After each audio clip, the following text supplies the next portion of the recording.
Já começamos. Graças a Deus. Meus irmãos, a paz do Senhor Jesus. Amém. Abra comigo sua Bíblia, Evangelho de Jesus Cristo, segundo escreveu João, capítulo 15, versículo de número 1 ao versículo 8. Evangelho de Jesus, segundo João, capítulo 15, versículo 1 ao versículo de número 8.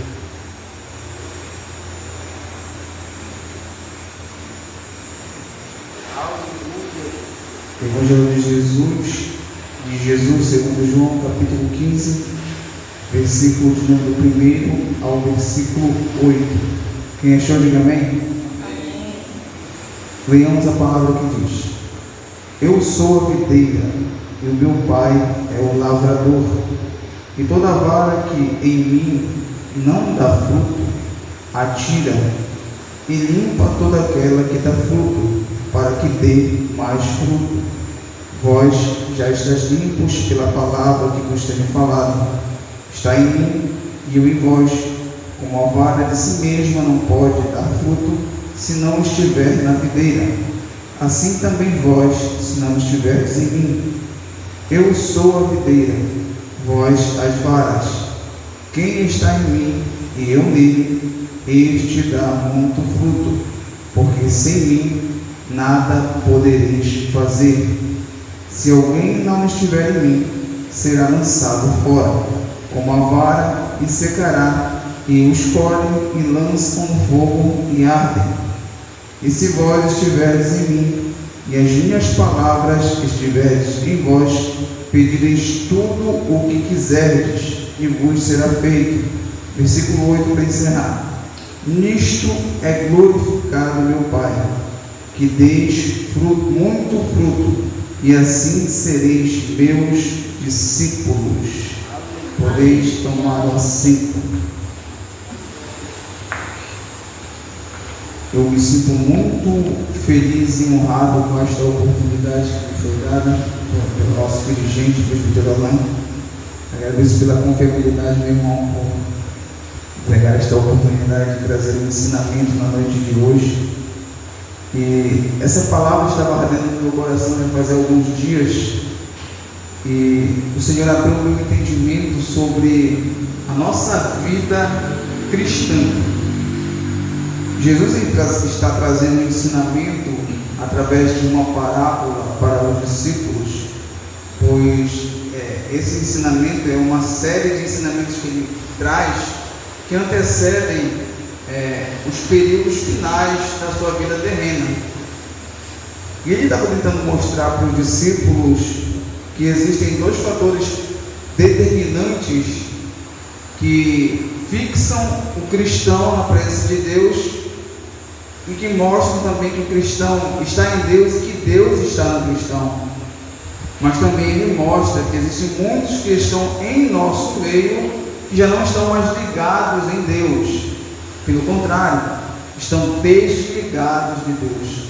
E o fato de estarem desligados de Deus nem sempre vai ser sinônimo que eles vão estar desligados do meio da igreja. Pelo contrário, tem muitos que estão em nosso meio que não estão mais ligados em Deus. E as pessoas não percebem essa diferença. E na noite de hoje, com a graça de Jesus, eu pretendo expor isso através da palavra de Deus. Em muitos trechos da Bíblia, Jesus ele faz alusão ao conhecimento das pessoas que estão em Deus através de suas ações.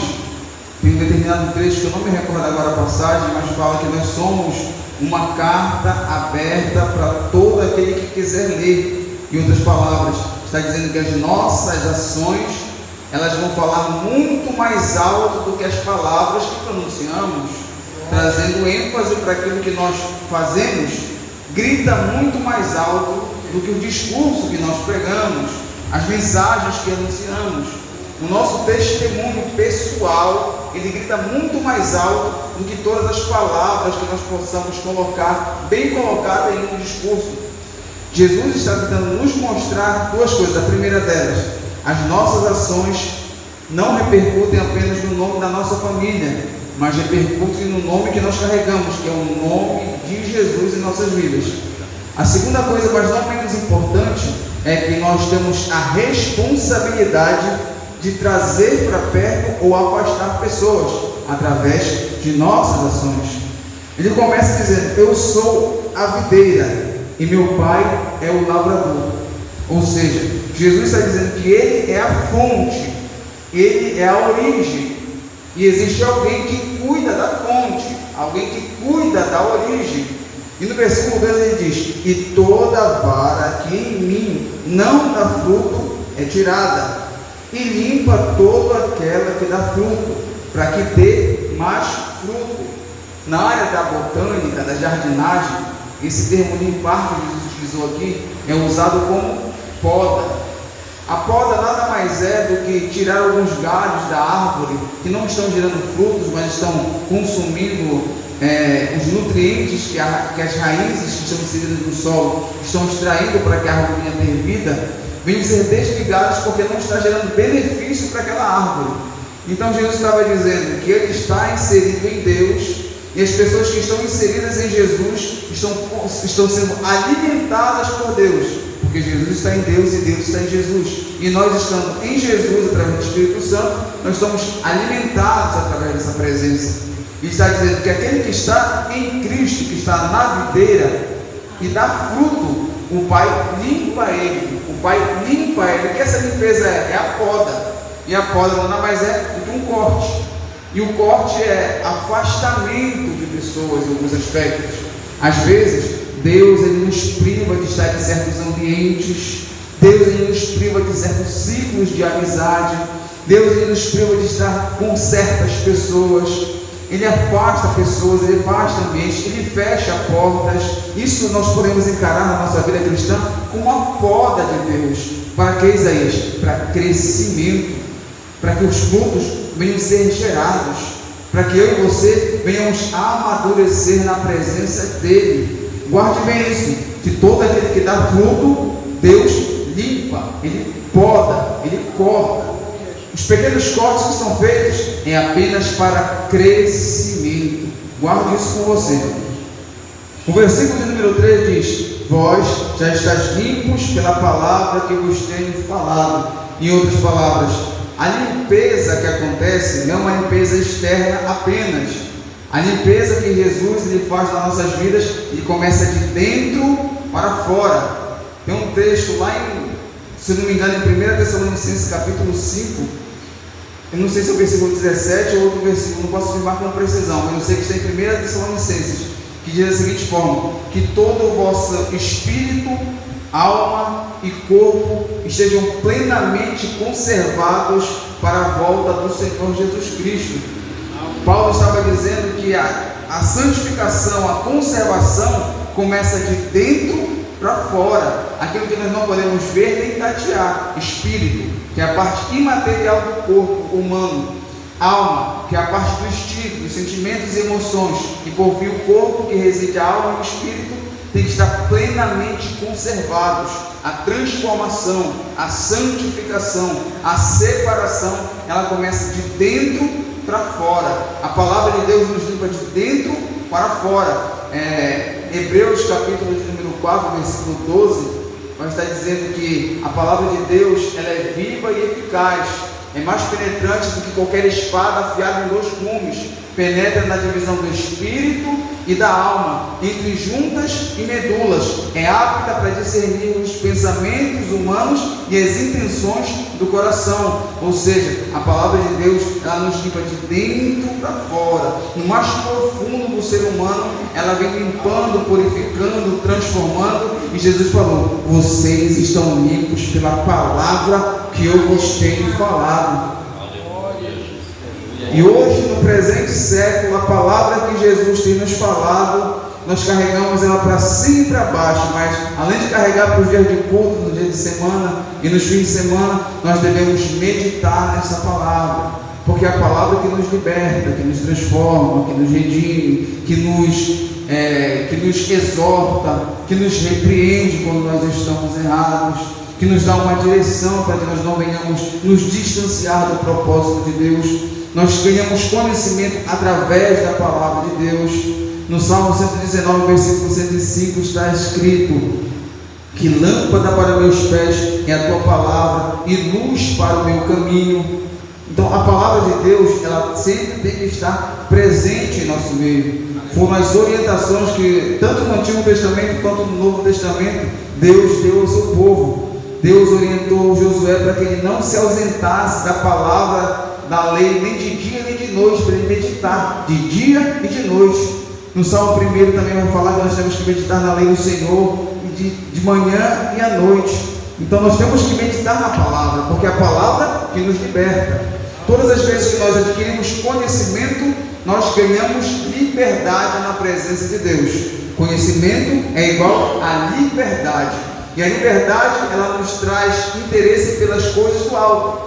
Logo, nós vamos buscar. E todas as vezes que nós buscamos, nós encontramos. E todas as vezes que nós encontramos, nós pedimos cada vez mais pelo Senhor. E todas as vezes que nós pedimos, Ele nos concede. Então, tudo começa através da palavra. A palavra liberta, a liberdade traz desejo por busca, a busca para que nós viemos encontrar. E quando encontramos, nós começamos a pedir, e ao pedir, nós batemos na porta. E quando nós batemos na porta, ela se abre segundo a palavra de Deus. Versículo 4 diz, ele diz: estai em mim, e eu em vós.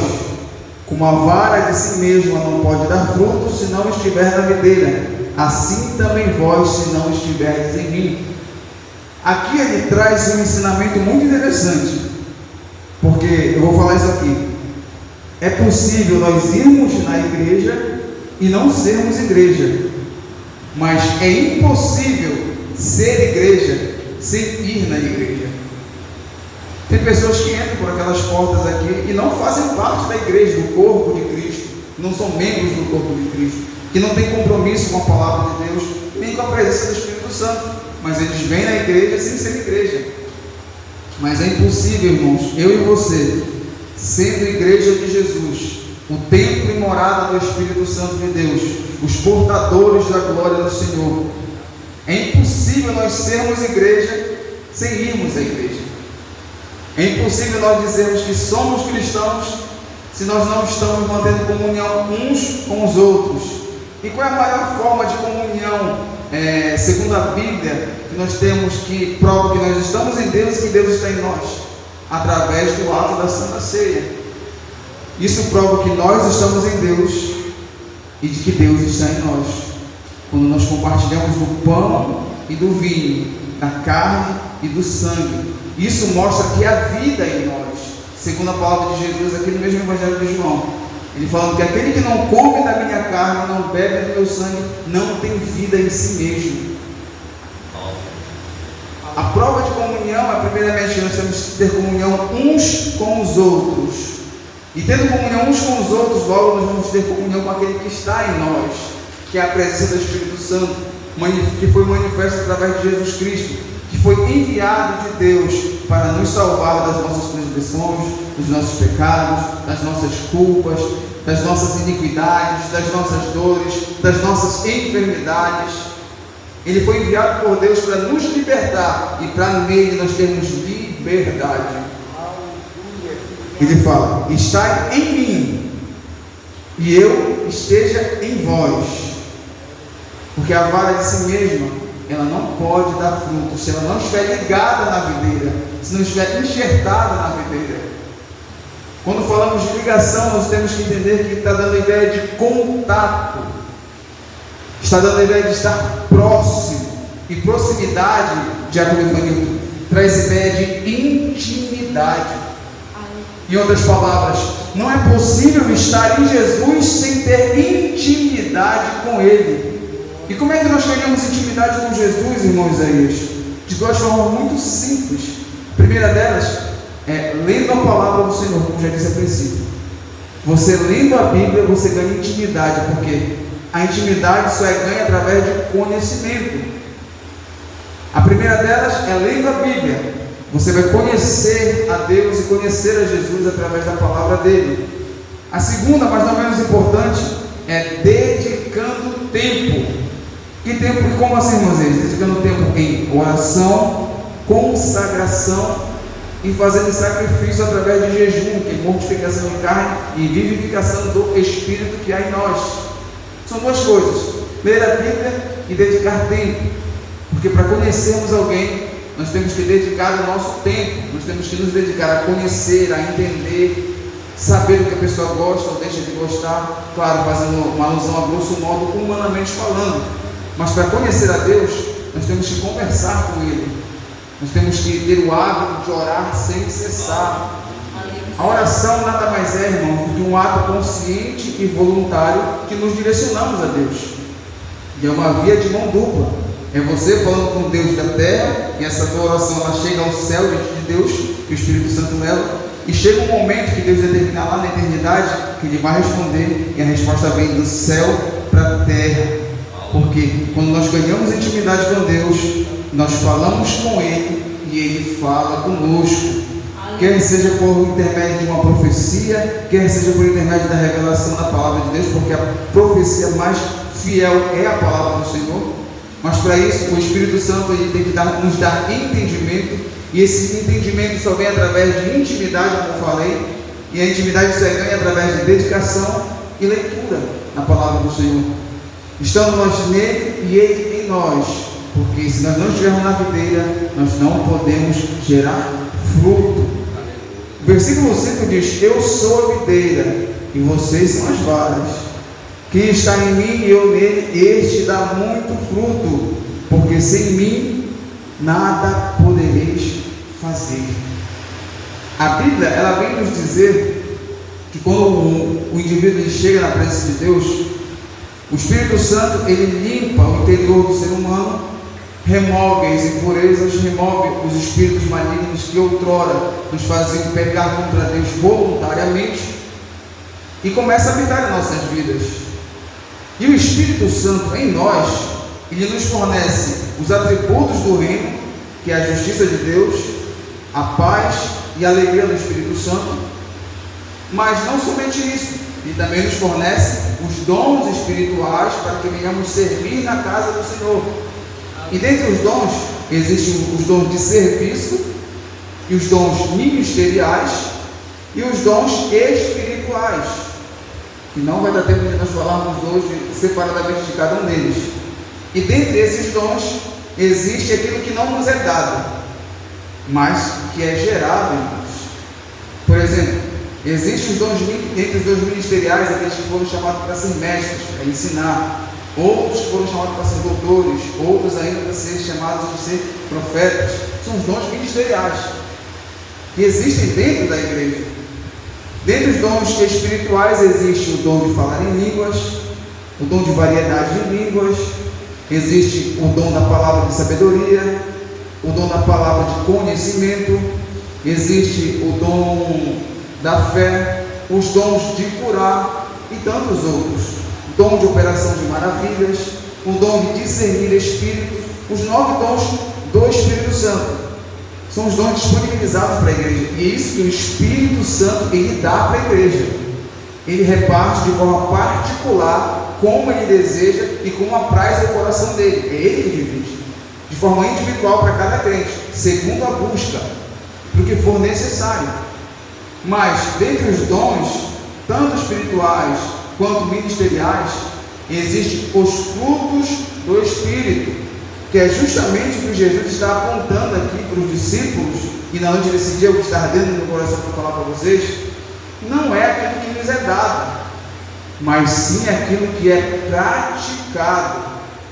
Se você puder abrir sua Bíblia, abra comigo em Gálatas, capítulo de número 5, no versículo de número 16, nós vamos ver que o apóstolo Paulo, inspirado por Deus, ele vai citar algumas coisas que a nossa carne ela produz, que nos afasta de Deus e que traz condenação. Gálatas, capítulo de número 5, como ensinamento, vamos para este versículo de número 16, do capítulo 5 de Gálatas. Vai dizer assim: digo, porém, andai em espírito, e não cumprireis a concupiscência da carne. A palavra concupiscência significa vontade de ter ou fazer aquilo que Deus não quer que tenhamos ou façamos. Então ele deixou bem explícito que a concupiscência que devemos evitar é da carne. Então as vontades que a carne tem de fazer ou de possuir alguma coisa que Deus não quer que tenhamos ou possuamos. Versículo 17 diz: porque a carne cobiça contra o espírito, e o espírito contra a carne, e estes opõem-se um ao outro, para que não façais o que quereis. Mas sois guiados pelo Espírito, e não estáis debaixo da lei. Observe muito bem que ele está falando que nós somos guiados pelo Espírito Santo de Deus, e não estamos debaixo da lei. A lei era para guiar os homens para a presença de Deus, mas quando ela foi inflamada pelo pecado, ela foi um instrumento muito maior para afastar os homens de Deus e da presença dele. O versículo 19 diz assim: porque as obras da carne são manifestas, as quais são prostituição, impureza, lascívia, idolatrias, feitiçarias, inimizades, porfias, emulações, iras, pelejas, dissensões, heresias, invejas, homicídios, bebedices, glutonarias e coisas semelhantes a estas, acerca das quais vos declaro, como já antes vos disse, que os que cometem tais coisas não herdarão o reino de Deus. São 16 obras citadas aqui que a nossa carne produz, e essas 16 obras se opõem à vontade de Deus. Desde comer sem pudor, a desobediência, porque o pecado de desobediência é semelhante à feitiçaria no Antigo Testamento, a pregar coisas que não são concernentes à palavra de Deus, que está encaixado em heresias, por exemplo, também idolatria. Nós encaramos a palavra idolatria como se prostrar diante de um ídolo, mas a essência de idolatria é tudo aquilo que toma o lugar de Deus na nossa vida. Por exemplo, hoje tem culto de doutrina, culto de oração e ensinamento da palavra. Eu deixo de vir passar 1h30 aqui cultuando o Senhor por conta de uma série num canal de streaming qualquer. Isso pode ser encarado como idolatria, porque está tirando o lugar que Deus ocupa na minha vida para eu ficar prostrado diante de uma televisão, diante de uma rede social, ou diante de um hobby, ou diante de uma amizade. Tudo aquilo que nos tira do foco da presença de Deus pode ser encarado como idolatria. Isto é uma obra que a carne produz e que nos distancia do reino de Deus. Mas, quando nós somos guiados pelo Espírito Santo, quando nós estamos em Deus e Deus está em nós através de Cristo, manifesto através do Espírito Santo de Deus, ele nos possibilita gerar os frutos. Lembre-se, o fruto ele não é dado, ele é gerado em nós.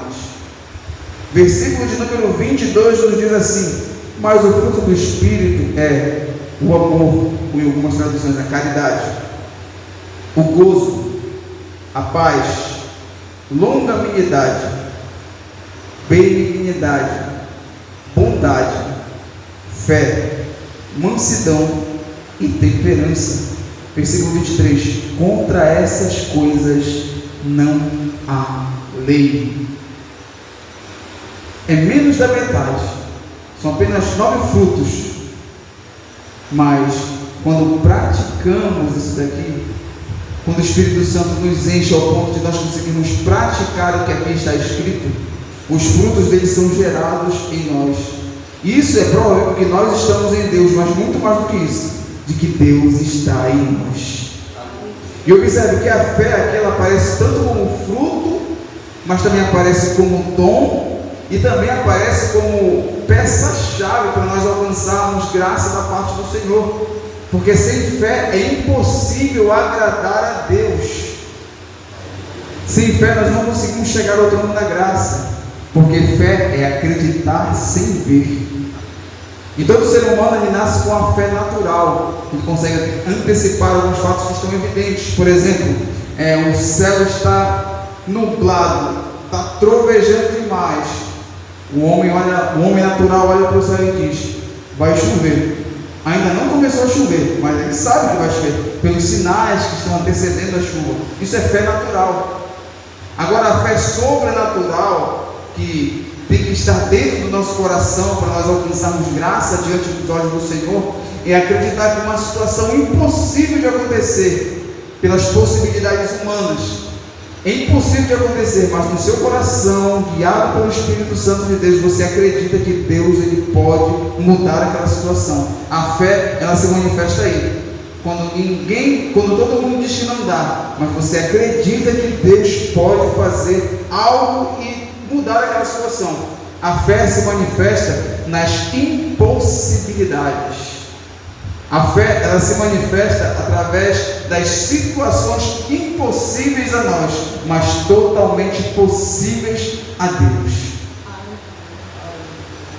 Um dos frutos do Espírito que nós temos que praticar com urgência é a temperança. A temperança ela pode ser descrita como domínio próprio.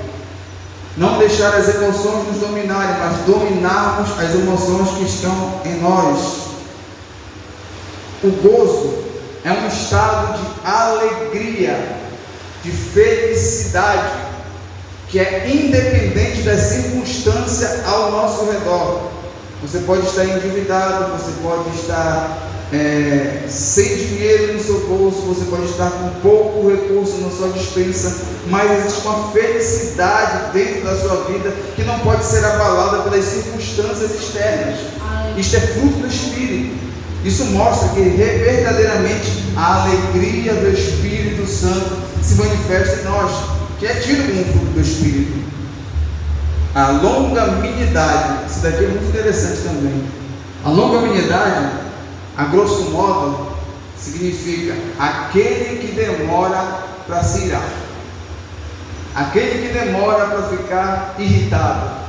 Por isso que a Bíblia diz que Deus é longânimo, ele não se ira com facilidade, ele demora muito para derramar o cálice da sua ira, porque esse fruto também é um atributo divino.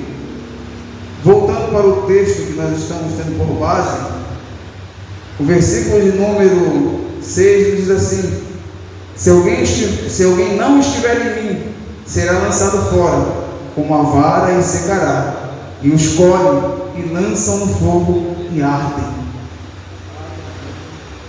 O interessante, irmãos, é que quando nós estamos em Deus e Deus está em nós frutificamos. Os 9 frutos que eu citei aqui na Epístola aos Gálatas. Isso nós estamos na igreja e a igreja estando em nós frutificamos através do Espírito Santo.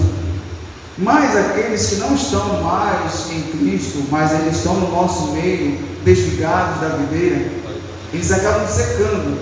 E o termo secar aqui escrito quer dizer que é a ausência de vida. A ausência de vida. Guarde bem isso consigo. E se você observar ao nosso redor as pessoas que se autodesligaram de Deus, verdadeiramente nós não vemos mais a vida nelas. E que vida é essa? A presença do Espírito Santo. A gente não vê mais Jesus em muitas pessoas. Infelizmente, muitos estão apenas com o título de crente, de cristão, mas não tem mais a presença do Espírito Santo na vida dele ou dela. Nós conhecemos a árvore, como diz a Bíblia, pelos seus frutos, pelas suas ações, e muitos têm adquirido para si e adentrado na maior congregação do mundo. Não sei se você sabe qual é. A maior congregação do mundo não é a Assembleia de Deus e nem tantas outras denominações aí afora.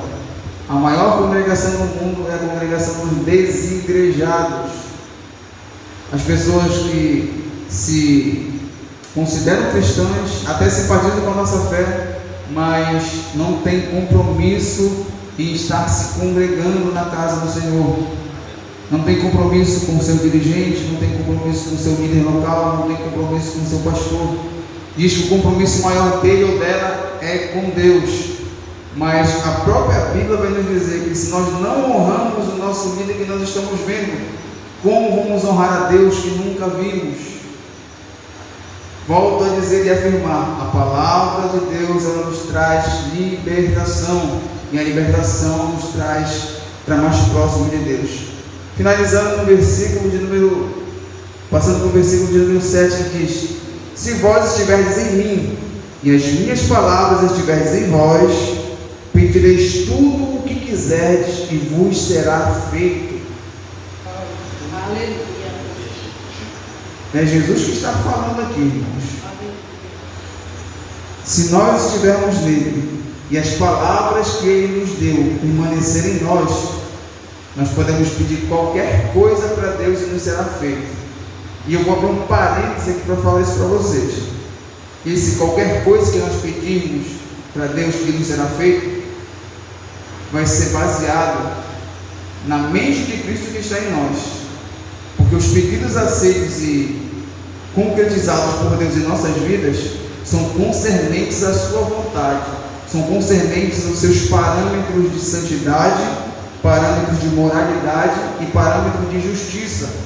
Por exemplo, um indivíduo que está em Cristo, está em Deus, está cheio do Espírito Santo, jamais ele vai pedir para cobiçar na mulher do seu próximo, alguma coisa do seu próximo. Ele não vai pedir algo que vai contra a palavra de Deus, pelo contrário, vai pedir algo que esteja guiado e alinhado com a palavra de Deus, algo que vai visar o crescimento do reino. E quando nós estamos em Deus, e Deus está em nós, e as palavras dele permanecem em nós, e ele nos dá essa autonomia de pedir qualquer coisa para ele, e ele vai fazer com o intuito de glorificar o nome dele, a igreja vai redescobrir a autoridade que Jesus entregou para ela. Na atualidade, nós oramos pedindo para Deus repreender as enfermidades. Sim ou não? Sim ou não, igreja? Mas na antiguidade, quando eles tinham mais autoridade do que a igreja tem o presente, eles repreendiam em nome de Jesus e a enfermidade saía. Por quê? Porque a palavra de Deus estava neles e eles estavam em Jesus. Mas naquele tempo eles buscavam muito mais do que eu e você. Prova disso, irmãos, Paulo, novo convertido, presbítero Orlando, 3 dias e 3 noites, jejuando e orando para quê? Para ter visão. E às vezes eles não conseguem chegar nem até 9 horas da manhã, que já está dando uma cara branca na gente. Mas quanto mais a gente buscar de Deus, mais nós vamos ter dele. Agora, Isaías, você pode perguntar, mas para que Deus vai fazer o que eu pedi para ele, se eu permanecer nele, se a palavra dele permanecer em mim? O versículo 8 vai dizer: nisto é glorificado meu Pai, que deis muito fruto, e assim sereis meus discípulos. Ou seja, é tudo para a glória de Deus, irmãos. É tudo para a glória do nome do Senhor. As manifestações do Espírito Santo, quer dizer, através de salvação, de libertação, de curas divinas, porque eu ainda acredito que esses sinais podem e serão operados no nosso tempo presente, mas precisamos buscar. E o intuito que vai fazer o nosso coração se mover tem que ser para agradar o coração de Deus. Deus jamais vai permitir a manifestação do seu Espírito na vida de alguém que quer se auto-beneficiar. Jesus jamais vai permitir que o seu Espírito se manifeste na vida de alguém que quer auto-promover o seu nome, que quer se vangloriar através do Evangelho. Esse propósito não passa nem do telhado, mas quando o propósito visa crescimento do reino, salvação de almas, libertação de vidas, para que o nome do Senhor Jesus Cristo venha a ser conhecido e glorificado, ele abre as janelas do céu. Por que as janelas? Porque as janelas só podem ser abertas de dentro para fora. Então ele abre a janela do céu sobre aquele que está pedindo e derrama autoridade, derrama unção, derrama graça. Porque não existe a possibilidade de Deus dar unção para o irmão Isaías se não houver um propósito. Vai dizer, por que eu vou te dar unção, gente? Para te ficar sentado na cadeira? Para te ficar entre 4 paredes? Mas se houver um propósito que agrade o coração de Deus, ele abre a janela do céu e derrama autoridade, derrama unção, derrama direcionamento, derrama entendimento, derrama sabedoria do alto e faz algo inimaginável acontecer. Tudo para a glória do nome dele. Amém, meus irmãos? Eu quero agradecer esta oportunidade que me foi dada em nome de Jesus. Amém, amado.